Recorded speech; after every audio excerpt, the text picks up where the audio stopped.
Dito po tayo guys, meron lang po tayong itatanong sa ating kaibigan kung wala po ba mga kalamidad po ngayon na mabibigat tulad po ng Daviguan, wala po ba? Kaya nais kong patingnan natin sa ating kaibigan, tanungin po natin kung nandito po sila kaibigan. Magandang hapon sa inyong lahat. Uy, maraming salamat nandito ka. Na ako'y gusto na malaman sa inyo. Oo, meron po akong gustong ipaabot sa mga tao ngayon.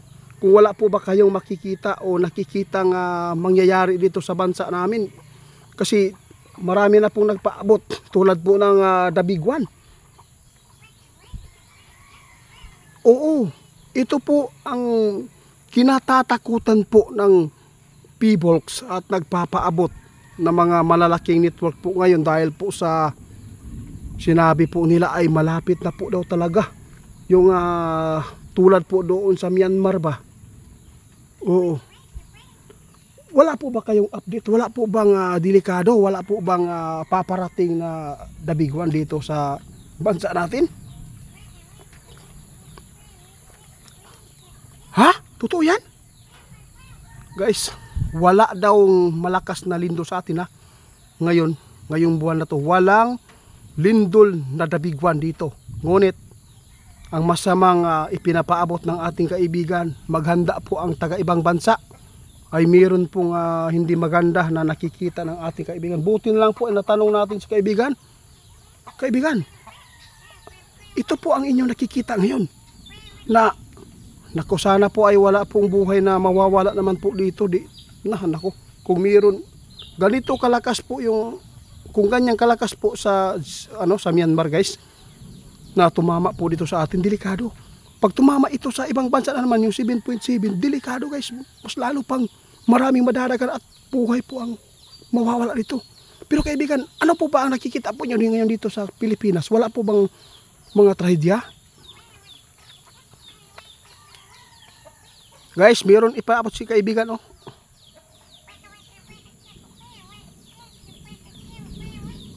Maganda po itong babala. Sa lahat po ng mga driver, huwag po kayong uminom, no? Kapag nagda-drive para maiwasan ang disgrasya. Alam po ninyo, napakaraming mga aksidente po sa kalsada ngayon, ha? Mag-ingat kayo. Kung magbiyahe kayo, dapat po ay hindi po totally laging lock ang ating sasakyan, ha? Kung sakali man magka-panik-panik, no? Baka po may mga driver kayo na mga mahina ang loob ba, madali lang magpanik, bigla ka na lang kayong iwan dyan sa sasakyan. Paano yung may mga anak na maliliit pa, paano kayo mabuksan, no? Kung nakalock lahat yung yun po ang malaking tulong ng ating kaibigan. Huwag po kayong uminom. Kung katulugan mo, maghapit lang. Kaibigan, salamat po. Oo, sa lahat po ng makapanood sa ating video, ha, huwag kayong mag-alala sa Daviguan ngayon. Wala pong Daviguan na mangyayari. Ang sa atin dito, paalala ating kaibigan, mag-ingat kayo sa biyahe. Kasi marami pong mga disgrasya sa dala, no? Ano po? Nako. Mag-ingat kayo sa sunog, ha. Kasi hanggang ngayon guys, nagpapatuloy pa rin yung mga bahay, no? May mga nasusunog.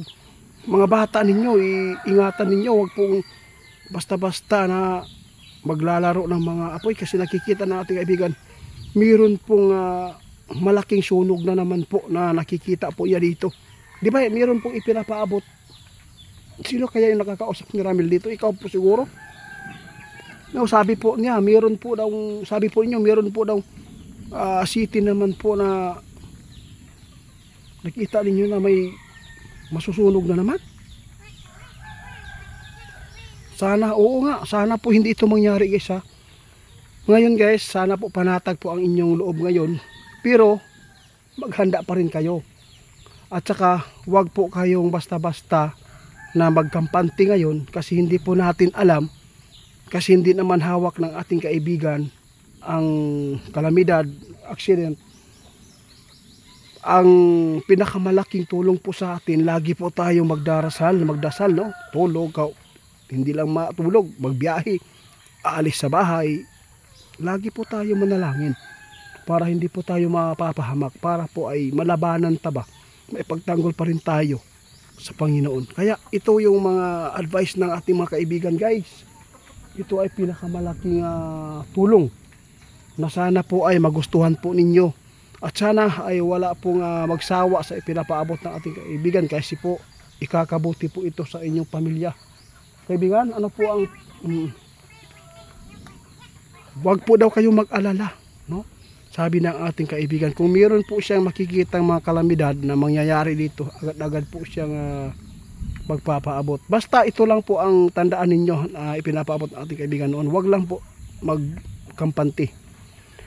Lalo na yung mga nasa malapit sa dagat. Kasi yung mga hinulaan ng ating kaibigan noon, pwede yan na mangyayari ngayon.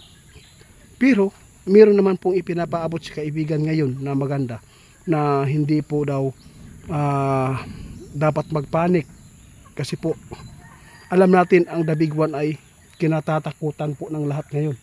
Kamula na nakita ninyo ang nangyari sa Myanmar at saka meron pang estimated sa Luzon, kung ganyan po ang umatake na lindol sa Manila, siguro aabot ng 50,000 tao na mamamatay o hindi, mas higit pa dyan, lalo na yung mga madadaganan, no? Mga sugatan o yun, dapat po talaga maging alerto lagi tayo.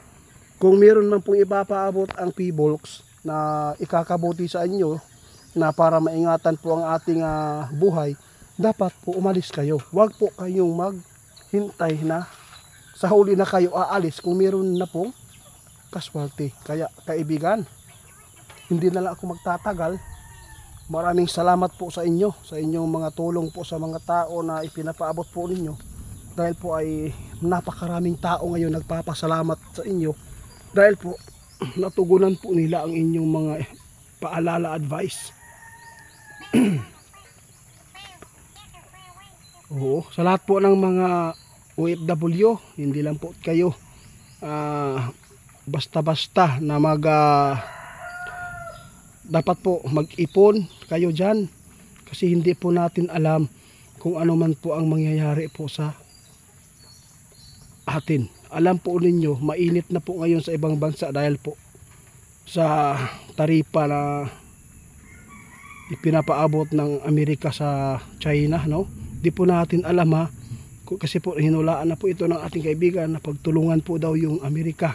Mayroong mga bansa ngayon na nagplano na pagtulungan po nila kasi mahirapan po talaga sila na banggain yan dahil po sa lakas po ng bansa na ito. O kaya ipagdasal lang po natin ating mga kapwa Pilipino dyan sa ibang yun, magdasal ko kayo Sabi ng ating kaibigan, wag po kayong magpanik kung ano man po ang aktual na magaganap, kasi ang pagpanik, isa na po doon ay makapagbigay po ng aksidente sa tao. Salamat kaibigan.